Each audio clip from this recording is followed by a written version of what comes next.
ये दिल को कचोटने वाली तस्वीर है उस सिस्टम की जिसके सामने सारी चीजें आज मौनी नजर आती हैं। इसी का उदाहरण पेश हुआ देश की राजधानी दिल्ली में। ये तस्वीर थी उन्नाव की उस रेप पीड़िता की जो अपने आरोपी की सजा रद्द किए जाने के विरोध में अपनी मां और एक एक्टिविस्ट योगिता भयाना के साथ इंडिया गेट पर शांतिपूर्ण ढंग से प्रदर्शन कर रही थी, लेकिन दिल्ली पुलिस उन्हें जबरन वहां से घसीटती हुई उठाकर ले गई। 23 दिसंबर को आए दिल्ली हाई कोर्ट के एक फैसले ने एक ऐसे शख्स की सजा को निलंबित कर दिया जिस पर एक दूसरी अदालत द्वारा आरोप साबित भी हो चुका था। सत्तारूढ़ पार्टी का एक विधायक जो एक नाबालिग के साथ बलात्कार का दोषी था, अदालत में अपराध साबित हुआ और उस आरोपी को उम्र कैद की सजा भी दी गई। पिछले 8 सालों से वो लड़की और उसका परिवार इंसाफ की लड़ाई लड़ रहे हैं, जिसमें आरोपी के जेल में जाने के बाद भी उन्होंने चैन की सांस नहीं ली थी। उन्हें लगातार धमकियां मिल रही थी और अब दिल्ली हाई कोर्ट फैसला आने के बाद वो बुरी तरह से डरे हुए हैं। क्या था Unnao rape and murder case जिसने इंडियन लॉ एंड ऑर्डर के साथ साथ जुडिशरी सिस्टम पर भी सवालिया निशान लगा दिया कि अगर अपराधी पैसे वाला ताकतवर शख्स है तो कानून भी उसके सामने बौना नजर आता है।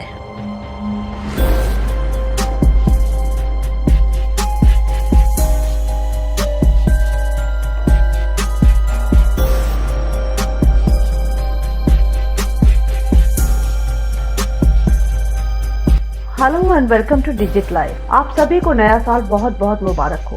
वैसे तो हमारा चैनल क्राइम स्टोरी बेस्ड ही है, लेकिन इस नए साल में हम दुआ करते हैं कि देश दुनिया में कम से कम क्राइम हो, अमन शांति कायम हो और भाईचारा बना रहे। साथ ही कामना करते हैं कि आप सभी खुश रहें और स्वस्थ रहें। इसी के साथ शुरुआत करते हैं इस साल के हमारी पहली क्राइम स्टोरी की। कहानी की शुरुआत हुई 4 जून 2017 को लखनऊ से 70 किलोमीटर दूर उन्नाव के एक गांव में रहने वाली नाबालिग लड़की नजदीकी पुलिस स्टेशन में कंप्लेन लिखवाने पहुंची। उसका कहना था कि उसके साथ बलात्कार हुआ है। पुलिस वालों ने रिपोर्ट लिखना शुरू की, लेकिन जैसे ही उसने आरोपी का नाम बताया तो पुलिस स्टेशन में सभी चौंक गए। ये नाम था इलाके के एक बाहुबली नेता कुलदीप सिंह सेंगर का। कुलदीप सेंगर का उस इलाके में बहुत रुतबा था। वो इसी इलाके से 4 बार विधायक बन चुके थे और इस बार वो बीजेपी पार्टी की तरफ से इलेक्टेड एमएलए थे।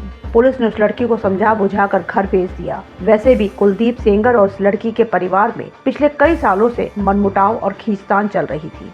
दरअसल जब से कुलदीप सेंगर ने विधायकी का चुनाव लड़ने की शुरुआत की थी, तब इस लड़की के चाचा ताऊ ने उन्हें बहुत सपोर्ट किया था। इलाके के लोगों के सपोर्ट से ही कुलदीप सेंगर चुनाव जीता था, जिसके बदले लड़की के ताऊ को ग्राम प्रधान का पद मिलने वाला था। लेकिन चुनाव जीतने के बाद कुलदीप सेंगर वादे से मुकर गया। नतीजन लड़की के परिवार में नाराजगी और मनमुटाव का माहौल था। इसके बाद लड़की के ताऊ ने अगली बार इंडिपेंडेंट चुनाव लड़ने का फैसला किया तो कुलदीप सेंगर के भाई ने लड़की के चाचा को झूठे आर्म्स एक्ट में फंसाकर जेल भिजवाने की कोशिश की। तब लड़की के चाचा फरार हो गए। कुछ समय के बाद लड़की के ताऊ को भी झूठे इल्जाम लगाकर गुंडों की भीड़ से पिटवाया गया। उनके पास भी हथियार दिखाकर उन्हें जेल भेज दिया गया, जहां बहुत ज्यादा टॉर्चर के चलते ताऊ की मौत हो गई। इस वक्त लड़की नाबालिग थी। पहले की जान पहचान के चलते वो कुलदीप सेंगर को दद्दा कहकर बुलाती थी। अब ताऊ की मौत और चाचा के जाने से पूरा परिवार बड़ी परेशानी में था। 4 जून 2017 को इसी मामले में मदद की आस में यह नाबालिग लड़की अपने एक रिश्तेदार शशि सिंह के साथ कुलदीप सेंगर के आवास पर पहुंची, लेकिन मदद के बदले पिता की उम्र के कुलदीप सेंगर ने लड़की के साथ बलात्कार किया। लड़की गहरे शौक में थी। उसी रात वो नजदीकी पुलिस स्टेशन में इसकी रिपोर्ट लिखवाने पहुंची थी, पर कुलदीप सेंगर का नाम सुनते ही पुलिस वाले पीछे हट गए। अब अगले दिन से ही लड़की, उसके माँ बाप पुलिस स्टेशन के चक्कर लगाने लगे कि उनकी रिपोर्ट दर्ज की जाए और उन्हें इंसाफ मिले, लेकिन कोई एफआईआर दर्ज नहीं हुई। इसके एक हफ्ते बाद ही 11 जून 2017 को ये नाबालिग लड़की घर से निकली और अचानक गायब हो गई। अगले दिन लड़की की मां उसकी मिसिंग की रिपोर्ट लिखवाने थाने पहुंची, जहां कुलदीप सेंगर को लड़की के रेप और अपहरण का जिम्मेदार बताया गया। पुलिस ने सिर्फ लड़की की मिसिंग की रिपोर्ट लिखी और उस रिपोर्ट से विधायक कुलदीप सेंगर का नाम दर्ज नहीं किया गया। अभी तक ये मामला गाँव तक ही सीमित था। गायब होने के एक हफ्ते बाद पुलिस ने उस लड़की को औरैया गाँव के एक बंद पड़े घर से बरामद किया। वापस आने के बाद लड़की ने पुलिस वालों को अपनी आप बीती सुनाई कि उसका अपहरण किया गया था और वहां कुछ लोगों ने मिलकर उसका गैंगरेप भी किया और 2-3 दिन बाद उसे 60,000 रुपए में किसी को बेच दिया गया था। उसका कहना था कि ये सब कुलदीप सेंगर से उनके इशारे पर ही हुआ था। पुलिस फिर से रिपोर्ट तो लिखती है, लेकिन सेंगर का नाम फिर से दर्ज नहीं होता। घर वाले समझ गए थे कि पुलिस वाले कुछ नहीं करेंगे। सभी उस विधायक से डरते थे। तब किसी जानकार ने माँ बाप को सीधे कोर्ट जाने की सलाह दी। लड़की के माता पिता चीफ जुडिशियल मजिस्ट्रेट के पास पहुँचे। वहाँ उन्हें पूरी कहानी बताई कि किस तरह से उनकी बेटी के साथ दुष्कर्म हुआ है और पुलिस वाले उनकी मदद नहीं कर रहे हैं। तब चीफ मजिस्ट्रेट के ऑर्डर पर FIR दर्ज हुई। 3 अप्रैल को कोर्ट में इसके मामले की सुनवाई हुई। 1-2 दिन में इसका फैसला भी आना था, पर इसी बीच लड़की के पिता पर कुलदीप सेंगर के भाई अतुल सेंगर और उसके गुंडे हमला कर देते हैं। उन्हें एक जगह ले जाकर बांधकर बुरी तरह से पीटा जाता है। घायल पिता के पास भी हथियार दिखाकर पुलिस स्टेशन में ले जाया गया, जहां आर्म्स एक्ट के तहत उन्हें अरेस्ट करके जेल भेज दिया गया। जेल में भी उन्हें कई बार पीटा गया। पिता बुरी तरह दर्द से तड़पते रहे, लेकिन उन्हें सिर्फ पेन किलर देकर ही जेल में रखा गया। उन पर लगातार केस वापस लेने के लिए दबाव डाला गया। परेशान माँ बेटी को कोई मदद का रास्ता नजर नहीं आ रहा था। तब 8 अप्रैल को नाबालिग लड़की ने लखनऊ में CM आवास के बाहर आत्मदाह की कोशिश की, जहाँ उसे बचा लिया गया। पर वहाँ मौजूद मीडिया ने इस घटना को कवर किया, जहां पीड़िता ने अपनी दर्द भरी कहानी बयां की और बीजेपी के इलेक्टेड कुलदीप सेंगर को इस सब का जिम्मेदार बताया। अब ये खबर मीडिया में सुर्खियों में थी। कुलदीप सेंगर के जुल्मों की कहानी अगले दिन हर अखबार में छपी, पर इसका नतीजा ये हुआ कि उसी दिन रात को जेल में लड़की के पिता की मौत की खबर आ गई। अब ये खबर फैल चुकी थी, इसीलिए लाश का पोस्टमार्टम भी कराया गया, जिसमें पिता की मौत अत्यधिक पिटाई और पेट की आंत फट जाने से हुई थी। उनके शरीर पर 14 गहरे जख्मों के निशान थे। यकीनन ये सब बदले की भावना से किया गया था। आनन फानन में यूपी गवर्नमेंट के बड़े ऑफिसर्स उन्नाव पहुंचे। उन्नाव की पुलिस कटघरे में थी। 6 पुलिस वालों को हिरासत में पिटाई और मौत के मामले में सस्पेंड किया गया। दबाव के चलते कुलदीप सेंगर के भाई अतुल सेंगर और उनके 5 गुंडों को भी अरेस्ट किया गया, लेकिन कुलदीप सेंगर अभी भी आजाद था। उस पर कोई कार्यवाही नहीं की गई। इसी बीच एक प्रेस कॉन्फ्रेंस भी हुई, जहां एक ऑफिसर ने कुलदीप सेंगर को माननीय विधायक जी कहते हुए संबोधित किया, तो वहां हंगामा मच गया कि एक रेपिस्ट MLA इतनी मौतों का जिम्मेदार है, वो एक क्रिमिनल है, तो उसे इतनी इज्जत क्यों दी जा रही है, उसकी गिरफ्तारी अभी तक क्यों नहीं हुई। विपक्ष ने भी काफी हल्ला मचाया, मीडिया में खबर फैली। तब दबाव में आकर केस को CBI को सौंप दिया गया। CBI ने केस फाइल पढ़ने के बाद पहली नजर में ही कुलदीप सेंगर को दोषी माना। 13 अप्रैल 2018 को पूछताछ के लिए उसे लखनऊ बुलाया गया और उसके बाद ही इलाहाबाद हाईकोर्ट के आदेश पर कुलदीप सेंगर को अरेस्ट कर लिया गया। इसी बीच लड़की के चाचा, जो लड़की से हुए रेप, अपहरण और अपने भाइयों की मौत का आरोप लगाते हुए कुलदीप सेंगर के खिलाफ अभियान चला रहे थे, उन्नाव में पुलिस ने उन्हें पकड़कर पुराने आर्म एक्ट के केस में जेल में डाल दिया। अप्रैल 2018 में गिरफ्तारी के बाद ये घटना सुर्खियों में थी। इसी दौरान कठुआ रेप केस भी हुआ। दोनों केसेस के लिए इंसाफ की मांग करते हुए पूरे भारत में मिले जुले प्रदर्शन हुए।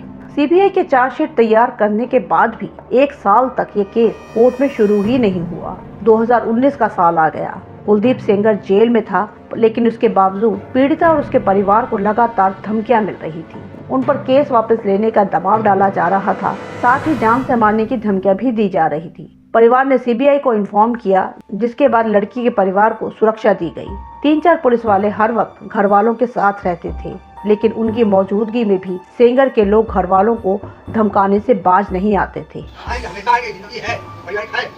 परिवार तुम्हारा कहाँ है? बिल्कुल नहीं है। हमारे द्वारे मत आना बस। मानो उन्हें किसी का कोई डर ही नहीं है।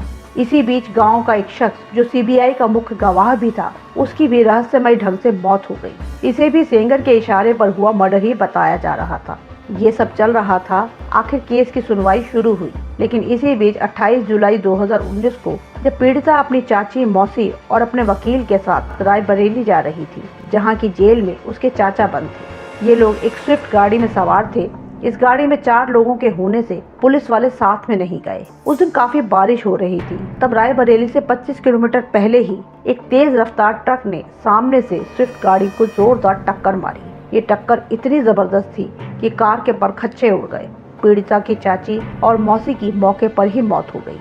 पीड़ित लड़की और उसके वकील गंभीर रूप से घायल हो गए थे। वकील कोमा में थे और लड़की के शरीर में 120 टाँके आए थे। उसकी हड्डियां टूटी हुई थी। अगले 6 महीनों तक वो लखनऊ के एक हॉस्पिटल में एडमिट रही। पता चला वो खाली ट्रक ओवर स्पीड था। उसकी नंबर प्लेट पर ग्रीस लगी हुई थी। इधर परिवार को मिली पुलिस सिक्योरिटी का अलग गाड़ी में उनके साथ ना जाना, ये इन सभी कारणों से पीड़ित लड़की और उसके परिवार को खत्म करने की साजिश का अंदेशा हो रहा था। इस घटना के बाद देश भर में कुलदीप सेंगर के खिलाफ प्रदर्शन हो रहे थे। हालात की गंभीरता को देखते हुए तब सुप्रीम कोर्ट के चीफ जस्टिस संजीव खन्ना और उनकी कमेटी ने इस मामले में संज्ञान लेते हुए उन्नाव घटना से जुड़े हुए सभी 5 मामलों को दिल्ली के 30 हजारी में ट्रांसफर करने का ऑर्डर दिया। कोर्ट के आदेश पर पीड़िता के चाचा को, जो इन मामलों में एक मुख्य गवाह भी थे, सेफ्टी के तौर पर उन्हें दिल्ली के तिहाड़ जेल में ट्रांसफर कर दिया गया। 30 हजारी कोर्ट ने भी मामले में तेजी दिखाते हुए सुनवाई की। 16 दिसंबर 2019 को ही सेंगर को पॉक्सो एक्ट के तहत रेप का दोषी ठहराया गया और 20 दिसंबर 2019 को उसे आजीवन कारावास की सजा सुनाई गई। उस पर 25 लाख का जुर्माना भी लगाया गया। वो जेल में था जब मार्च 2020 में सेंगर को पीड़िता के पिता की मौत का दोषी भी पाया गया, जिसके लिए उसे 10 साल की सजा दी गई। दोनों सजाएं साथ साथ चल रही थी। इस सजा के बाद पीड़िता की शादी हुई और साथ ही 2 बच्चे भी हुए, पर उस पर धमकियों का सिलसिला नहीं रुका था। तब वो परिवार सहित दिल्ली में ही शिफ्ट हो गई। कुलदीप सेंगर अपनी ताकत और पहुंच के चलते लगातार जेल से बाहर आने की कोशिश करता रहा। 2017 में घटना के बाद 2019 में उसे सजा हुई, जिसके बाद वो 6 साल जेल में रहा। अब अचानक ये मामला फिर से सुर्खियों में आ गया जब सेंगर की जमानत का केस जो दिल्ली हाई कोर्ट में चल रहा था। 23 दिसंबर 2025 को दिल्ली हाई कोर्ट ने अपना फैसला सुनाते हुए सेंगर की उम्र कैद की सजा को ही सस्पेंड कर दिया और 28 दिसंबर तक उसे जमानत देने की बात भी कही। दिल्ली हाई कोर्ट का ये मामला किसी की भी समझ से परे था। कोर्ट ने कहा कि पहली नजर में ये केस सेक्सुअल असॉल्ट यानी गंभीर यौन उत्पीड़न का बनता ही नहीं है। यानी जिस केस में आरोपी पिछले 6-7 साल से जेल में था, दिल्ली हाई कोर्ट ने उसे सिरे से खारिज कर दिया। यानी वो अपराधी जिसने एक नाबालिग का रेप किया, किडनैप करवा के लड़की का गैंगरेप करवाया, इतना ही नहीं उसे कुछ लोगों के हाथों बेच भी दिया गया, जिसकी शिकायत करने के बाद उसके पिता को झूठे केस में फंसाकर जेल में उन्हें टॉर्चर किया गया, जिससे उनकी मौत हो गई। लड़की का रोड एक्सीडेंट करवाया गया, जिसमें उसकी चाची और मौसी की मौत हो गई। लड़की महीनों तक हॉस्पिटल में पड़ी रही। क्या ये गंभीर अपराध नहीं है? क्या ये एक शख्स को अपराधी साबित करने के लिए काफी नहीं है? इस केस में पॉक्सो एक्ट की उस धारा को आधार बनाया गया कि अगर आरोपी पब्लिक सर्वेंट नहीं है तो उसे 7 साल से ज्यादा की सजा नहीं होती है। इस कैटेगरी में पुलिस, डॉक्टर, टीचर्स जैसे प्रोफेशन आते हैं। इसी आधार पर कहा गया कि कुलदीप सेंगर पब्लिक सर्वेंट नहीं है। ना तो वो कोई पुलिस अधिकारी है, ना सुरक्षा बल का हिस्सा था, ना जेल और अस्पताल का कोई कर्मचारी था। अगर वो इनमें से किसी का हिस्सा होता तब ये अपराध गंभीर अपराध में शामिल किया जा सकता था। ये नियम बेहद ही बचकाना है। इस बेहुदे लॉजिक को देकर दिल्ली हाई कोर्ट के जजेस ने कुलदीप सेंगर की उम्र कैद की सजा को सस्पेंड कर दिया और उसे जमानत भी दे दी। अब ये अजीब बात है कि जो नेता चुनाव के वक्त खुद को जनसेवक कहते हैं, हमारे दिए हुए टैक्स से ही इन लोगों को सैलरी मिलती है। इनका काम ही होता है लोगों की समस्याओं को दूर करना, इसीलिए लोग इन्हें चुनकर संसद में भेजते हैं। तो कोई नेता पब्लिक सर्वेंट कैसे नहीं होता? और कुलदीप सेंगर तो उसी इलाके से 4 बार इलेक्टेड एमएलए रह चुका था। इस फैसले ने जुडिशरी के इतिहास में काला अध्याय जोड़ दिया। पिछले कई सालों में हम इस तरह के मामलों में आरोपी को सजा में छूट, जमानत मिलना या कुछ अपराधियों का तो छूट जाना, ये सब देख रहे हैं। बिल्किस बानो के गैंगरेप और उसके परिवार के लोगों के कातिलों को भी नियम बदल कर रिहा कर दिया गया। इतना ही नहीं, फूल माला पहनाकर उनका स्वागत भी किया गया। ब्रजभूषण सिंह अपराधी साबित हुआ तो उस पर से पॉक्सो एक्ट हटा दिया गया। उसकी जगह उसके बेटे को कुश्ती एसोसिएशन का अध्यक्ष बना दिया गया। यहाँ तक कि इलेक्शन के लिए टिकट भी उसके बेटे को दिया गया। रेप और मर्डर का आरोपी राम रहीम बार बार बेल पर बाहर आ जाता है और अब तो अबापू आसाराम को भी जमानत मिल चुकी है। इस फैसले से पूरे देश में लोगों में असंतोष था। 23 दिसंबर को जिस दिन ये फैसला आया, उसी शाम पीड़िता, उसकी मां और social activist Yogita India Gate पर शांतिपूर्ण तरीके से धरने पर थी। तब भी दिल्ली पुलिस उन्हें जबरन वहां से घसीटकर उठाकर ले गई। इस कोर्ट के फैसले और फिर पुलिस की इस हरकत से देश भर में लोग गुस्से में थे। दिल्ली हाई कोर्ट ने कुलदीप सेंगर को पीड़िता के घर से 5 किलोमीटर तक दूर रहने, उससे संपर्क न करने और उन्हें डराने धमकाने से परहेज करने की शर्तें लगाई। अब पीड़िता अपने और परिवार की सुरक्षा को लेकर डरी हुई है। उसका कहना है कि कुछ करने के लिए कुलदीप सेंगर को 5 किलोमीटर के दायरे में आने की जरूरत ही क्या है? वो जेल में रहते हुए भी हम लोगों को मरवा सकता है। इस मामले में सरकार के एक मंत्री का बयान तो और भी बेशर्मी भरा और डराने वाला था।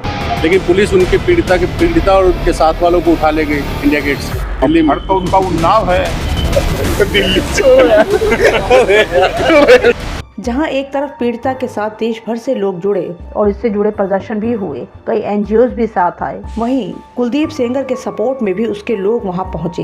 हैरानी की बात थी कि उस ग्रुप को लीड करने वाली कई महिलाएं भी थी। लेकिन यहाँ आने का जो उद्देश्य है वो ये है कि आई सपोर्ट कुलदीप सेंगर। आखिरकार मामला सुप्रीम कोर्ट पहुंचा और मामले की सुनवाई के बाद 29 दिसंबर को आखिर सुप्रीम कोर्ट ने दिल्ली हाई कोर्ट के इस फैसले को रद्द करते हुए कुलदीप सेंगर की उम्र कैद की सजा को बरकरार रखा गया है और साथ ही सेंगर की जमानत भी रद्द कर। इस फैसले से पीड़िता ने राहत की सांस तो ली है, पर इंसाफ की लड़ाई अभी बहुत लंबी है। हमारा ये वीडियो किसी पार्टी, धर्म, जाति के खिलाफ नहीं है, बल्कि एक औरत और माँ होने के नाते अपनी बेटियों की अस्मिता बचाने की ये कोशिश है। औरत को देवी मानने वाले, उसे पूजने वाले देश में पूरी दुनिया के मुकाबले सबसे ज्यादा रेप होते हैं।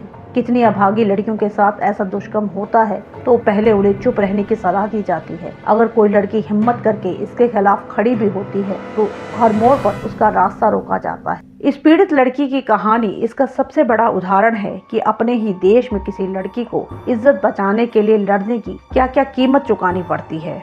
रुचिका गिरहोत्रा का केस भी एक ऐसा ही केस था। उसका पूरा परिवार बर्बाद हुआ, लेकिन फिर भी मरते दम तक उसे इंसाफ नहीं मिला। जो फैसला दिल्ली हाई कोर्ट ने दिया उससे यही संदेश निकल कर आया कि ताकतवर अपराधियों को छूट मिलती है, वो कुछ भी करें उनका कुछ नहीं होता। गरीब कमजोर तबके को हर सहूलियत से महरूम रखा जाता है तो क्या उन्हें इंसाफ का भी हक नहीं है? हमारा देश की न्यायपालिका से यही सवाल है कि कब तक बेटियां अपना मुंह छुपाकर जीती रहेंगी और ऐसे अपराधी चैन की सांस लेते रहेंगे। अगर आपको हमारा काम पसंद आ रहा है तो वीडियो को लाइक और चैनल को सब्सक्राइब जरूर कर लें। मिलते हैं नेक्स्ट वीडियो में।